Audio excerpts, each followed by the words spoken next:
جو اہل حدیث ہے، جو آپ کا سلفی ہے، وہ اس میں یہ مزار وزار پیر مرید کسی میں بلیو نہیں کرتا. وہ کہتا ہے صرف آپ اور اللہ، آپ کے بیچ میں کوئی انٹرفیرنس نہیں، کچھ نہیں. وہ جیسا لکھا گیا ہے کتاب کے اندر، کوئی انٹرپریٹ نہیں کرے گا کتاب کو. جیسا کتاب کے اندر لکھا گیا اس کو لٹرل فالو کرتے ہیں اس کو. مطلب کتاب اس پر لکھا ہے کہ اس آدمی کے اوپر تھوکنا ہے تو آپ کو تھوکنا ہے. پروفٹ، وہ ان کے جو سلافی ایک ورڈ یوز کرتے ہیں، تو سلاف السلاف، جو پروفٹ محمد کے ساتھ کے جو لوگ تھے نا، صحابہ لوگ جو تھے، وہ لوگ جس طرح کا زندگی بسر کرتے تھے، جو کام وہ کرتے تھے، وہ لوگ ایگزیکٹلی اس کو فالو ہی کرتے. ان کے لیے جو ہے نا اللہ زیادہ امپورٹنٹ ہے وہابیوں کے لیے. ان کے لیے سلفی، وہابی اور اہل حدیث. سنیوں میں ایک سموہ ایسا بھی ہے جو کسی ایک خاص امام کے انوسرن کی بات نہیں مانتا. ان کا کہنا ہے کہ شریعت کو سمجھنے اور اس کا صحیح ڈھنگ سے پالن کرنے کے لیے سیدھے قرآن اور حدیث یعنی پیغمبر محمد کے کہے ہوئے شبد کا ادھین کرنا چاہیے.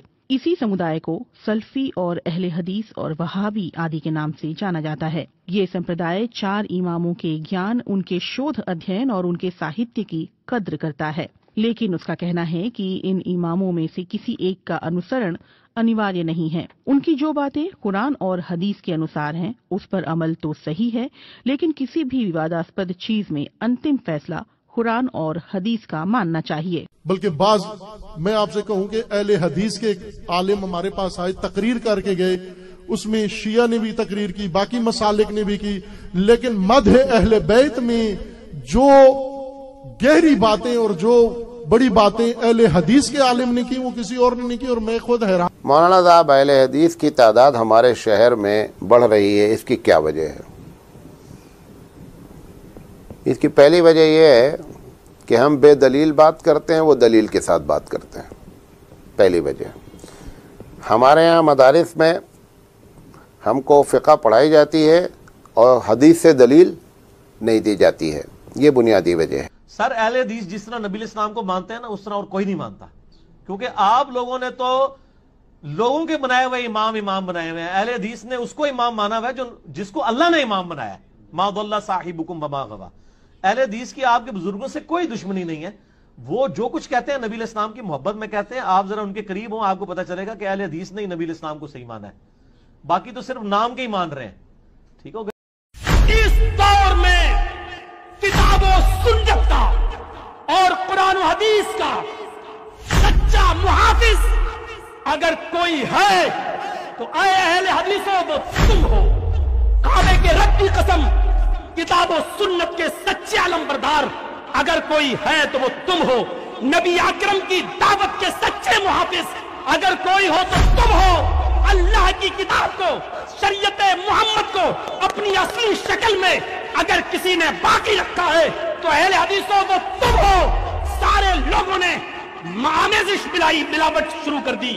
کسی کے ہاں پیروں کی ملاوٹ، کسی کے ہاں فقیروں کی ملاوٹ، کسی کے ہاں اماموں کی ملاوٹ، کسی کے ہاں محدثوں کی ملاوٹ.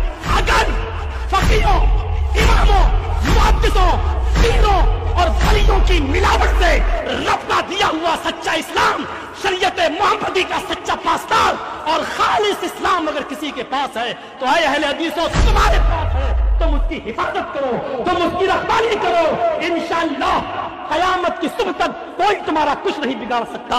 لا تزال طائفۃ من امتی علی الحق منصورین. ایک گروہ ہمیشہ حق پر رہے گا.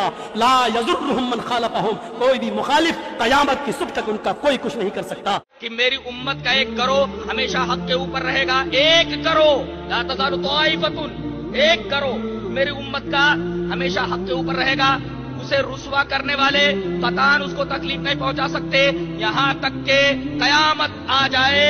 حضرت محمد ابن اسماعیل امام بخاری رحمۃ اللہ علیہ اپنے استاد کا حوالہ دیتے ہوئے، علی ابن مدینی کا حوالہ دیتے ہوئے کہتے ہیں کہ اس حدیث سے مراد حضرت علی ابن مدینی کہتے ہیں کہ اصحاب الحدیث ہیں، یعنی اہل الحدیث ہیں. امام بخاری رحمۃ اللہ علیہ نے یہ بتایا کہ وہ گروہ جو قیامت تک میری امت کے اندر رہے گا، میرے زمانے سے لے کر کے تا قیام قیامت، جبکہ سورج مشرق سے نہ نکل کر کے مغرب کی طرف سے نکلے اس وقت تک ایک گروہ رہے گا، ہمیشہ حق کے اوپر قائم رہے گا اور اسے رسوا کرنے والے کوئی تکلیف نہیں پہنچا سکتے، کوئی ضرر نہیں پہنچا سکتے. علی ابن مدینی کا حوالہ دیتے ہوئے امام بخاری رحمۃ اللہ علیہ نے فرمایا کہ ہم اصحاب الحدیث وہ اصحاب الحدیث ہیں. اصحاب الحدیث اور اہل الحدیث دونوں کا مطلب